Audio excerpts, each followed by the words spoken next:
జగిత్యాల జిల్లాలో ఒక దారుణ ఘటన చోటు చేసుకుంది. తమ పెళ్లి సంబంధాన్ని చెడగొట్టాడని, తమని బెదిరించాడని ఒక యువకుడిని చావగొట్టారు అక్క చెల్లెళ్ళు. కళ్ళలో కారం కొట్టి కర్రలతో కొట్టారు ఆ ఇద్దరు యువతులు. మెడికల్ రిప్రజెంటేటివ్గా పనిచేస్తున్నాడు మహేందర్. హైదరాబాద్లో ఒక యువతితో మహేందర్కు వివాహేతర సంబంధం ఉంది. ఆ యువతి అక్కతో కూడా మహేందర్కు ఎఫ్ఐఆర్ స్టార్ట్ అయింది. అయితే ఆ యువతికి పెళ్లి కుదరడంతో మహేందర్ బ్లాక్మెయిల్ చేయడం మొదలుపెట్టాడు. ప్రైవేట్ వీడియోలు బయట పెడతానంటూ బెదిరించడం మొదలుపెట్టాడు. మహేందర్ వేధింపులు తాళలేక చివరికి ఆ అక్క చెల్లెళ్ళు పక్కాగా ప్లాన్ చేసుకున్నారు. మహేందర్ను ఇంటికి పిలిచి అర్ధరాత్రి మహేందర్ మీద తీవ్రంగా దాడి చేశారు.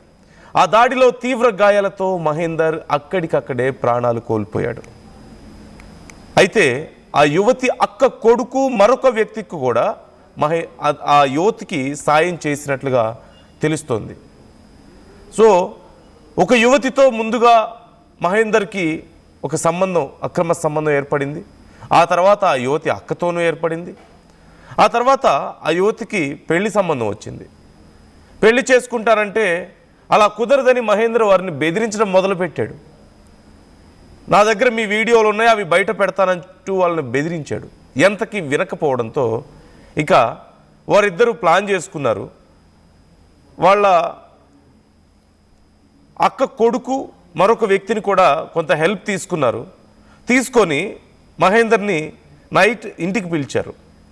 తీరా అక్కడికి వెళ్ళిన తర్వాత మహేందర్ కళ్ళల్లో కారం కొట్టి ఇష్టం వచ్చినట్లుగా అతని మీద దాడి చేశారు, కొట్టారు.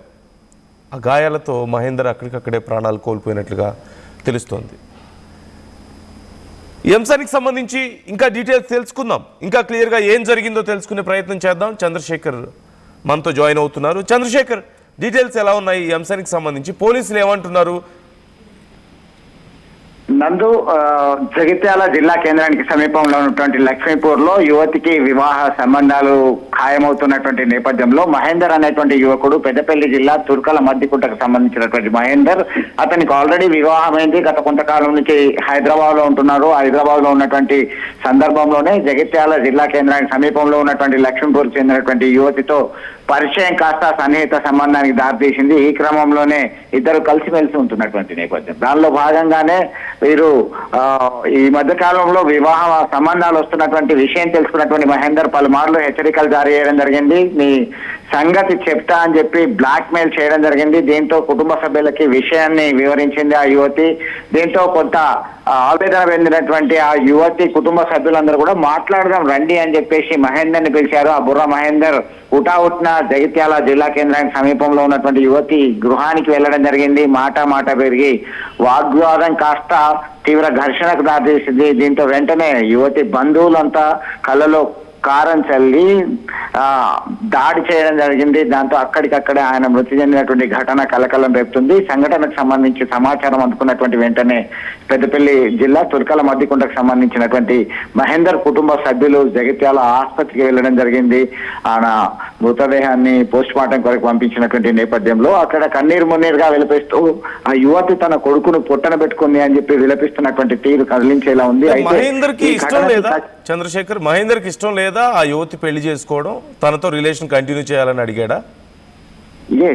ఖచ్చితంగా మీరు అన్నట్టుగా ఏంటంటే, మీరు ఎట్లా వివాహం చేస్తారు? ఇన్ని రోజులు నాతో కలిసి తిరగాలి, సన్నిహితంగా ఉన్నారు కాబట్టి మీ వివాహం చేసుకోవడం అనేది కుదరదు, ఎట్లా చేసుకుంటావో చూస్తా అని చెప్పేసి కాస్త బెదిరించినట్టుగానే మాట్లాడినట్టు తెలుస్తుంది. ఈ క్రమంలోనే ఒక్కసారిగా షాక్ కు గురైనటువంటి యువతి కుటుంబ సభ్యులందరూ కూడా మాట్లాడదాం రండి అని పిలిపించారు. ఒక్కసారిగా ఘర్షణ దారి తీయడంతో దాని మీద దాడి చేయడం జరిగింది. ఘటనకు సంబంధించి సమాచారం అందుకున్నటువంటి పోలీసులు రంగంలోకి దిగారు. జగిత్యాల డిఎస్పీ రఘుచందర్ ఆధ్వర్యంలో కేసు దర్యాప్తు జరుగుతున్నటువంటి పరిస్థితిని గమనించొచ్చున్నందు. దీనిలో ఒక్కసారిగా అసలే వివాహమైనటువంటి వ్యక్తితో సన్నిహిత సంబంధాలు ఉండడం, ఆయన కాస్త బ్లాక్ మెయిల్ చేయడం అనేది కలకలం సృష్టించని చెప్పొచ్చు. మొన్నటికి మొన్న హుజరాబాద్ సమీపంలో ఒక ఇంటర్ విద్యార్థిని, అదే గ్రామానికి చెందినటువంటి వివాహితుని ప్రేమలో పడ్డటువంటి నేపథ్యంలో వారు తల్లిదండ్రులే గొంతు నిలిపి హతమార్చిన ఘటన మరొక ముందే ఈ ఘటన చోటు చేసుకోవడంతో అసలు ఏం జరుగుతుంది, ఎటు పోతుంది అనేటువంటి చర్చ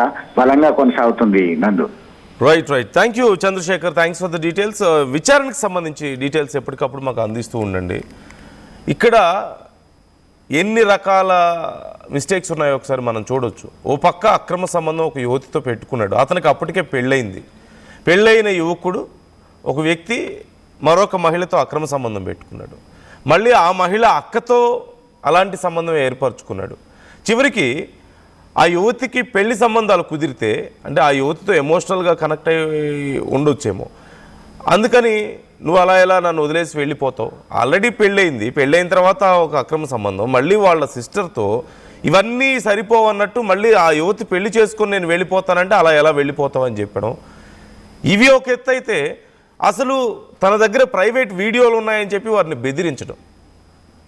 ఈ నేపథ్యంలో వారికి కోపం వచ్చింది. అంటే వాళ్ళ జీవితం వాళ్ళని చూసుకొని ఇవ్వకుండా ఇలా బెదిరించి తమను ఇబ్బంది పెడుతున్నాడని కోపం వచ్చి అతని మీద దాడి చేసి చివరికి అతని ప్రాణాలు తీసే స్థాయి వరకు వెళ్ళడం. ఇక్కడ ఎవరి మిస్టేక్ ఉందని మనం చూడాలి. పెళ్ళైన వ్యక్తి మరొక మహిళతో అక్రమ సంబంధం పెట్టుకోవడమే కాకుండా మళ్ళీ వాళ్ళ అక్కతో పెట్టుకోవడం, వాళ్ళని బెదిరించడం, వాళ్ళ ప్రైవేట్ వీడియోలు చూపించి పెళ్ళి చెడగొడతానని చెప్పి బెదిరించడం. మరోపక్క ఆ యువతులు అలాగే ఉన్నారు. ఒక యువతి వాళ్ళ సిస్టర్ ఒకే వ్యక్తితో అక్రమ సంబంధమా, మళ్ళీ ప్రైవేట్ వీడియోలు ఎందుకు తీసుకున్నారు అసలు? ఇవే చాలా వరకు గొడవలు జరగడానికి, జీవితాలు నాశనం అవ్వడానికి, కుటుంబాలు నాశనం అవ్వడానికి కారణం అవుతుంది. అతను బెదిరిస్తే మళ్ళీ అతని ప్రాణాలు తీయడం, కళ్ళల్లో కారం కొట్టి దాడి చేయడమా? వాళ్ళు దాడి చేయడానికి ప్లాన్ చేసుకోవడమే కాకుండా మళ్ళీ వాళ్ళ అక్క కొడుకుని ఇంకో వ్యక్తిని కూడా ఇన్వాల్వ్ చేశారు. ఇప్పుడు ఇతని ప్రాణాలు పోయాయి. అమాయకులైన వాళ్ళిద్దరు, ఇప్పుడు ఆ దాడికి హెల్ప్ చేసిన వాళ్ళు కూడా ఇప్పుడు జైలుకి వెళ్ళాల్సిన పరిస్థితి.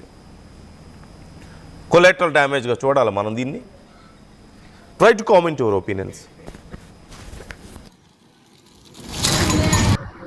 రాత్రి దాదాపు 12-10 నిమిషాలకి నాకు పొలబండి వచ్చింది. బయటకు వెళ్ళి మంచిర్యాలకి వెళ్ళి పోలీస్కి వచ్చింది. పోలీస్కి వచ్చిన తర్వాత ఆయన నాకు కాల్ చేసాడు, సార్ ఫోన్ వస్తున్నాయి, సరే వేసుకోబోయి అక్కడ రాకపోతే వేసుకోబోయి చెప్పిన తర్వాత మళ్ళీ 2 నిమిషాలకు ఫోన్ చేశారు, సార్ అటే వెళ్ళిపోతున్నాడు. ఎందుకు అంటే అక్కడ ఏదో గొడవ ఇదేంటి సార్, అక్కడ పడిపోయినారు అక్కడ అన్న తర్వాత నేను బయట కూరుకొచ్చిన. మరి ఏమైందని చెప్పేసి బయట కూరుకొచ్చిన తర్వాత అటెవరో పిల్లలు నాకు చూసి ఉరికిండ్రా. నేను వచ్చి చూసేసరికి ఇక వాడు కొంచెం బాగా ఇంజురీస్ అయ్యాయి, హెడ్ ఇంజురీ ఇవన్నీ. ఆ తర్వాత నేను వెంటనే అంబులెన్స్ ఫోన్ చేసేసి తర్వాత పోలీసులో ఫోన్ చేసేసి హాస్పిటల్ అంతా రాత్రి ఎస్ఐ వీళ్ళందరూ వచ్చారు police. Local to global news at your fingertips. మీ చేతిలో ఒక ఆయుధం. Download R TV app. Media legend Ravi Prakash is back.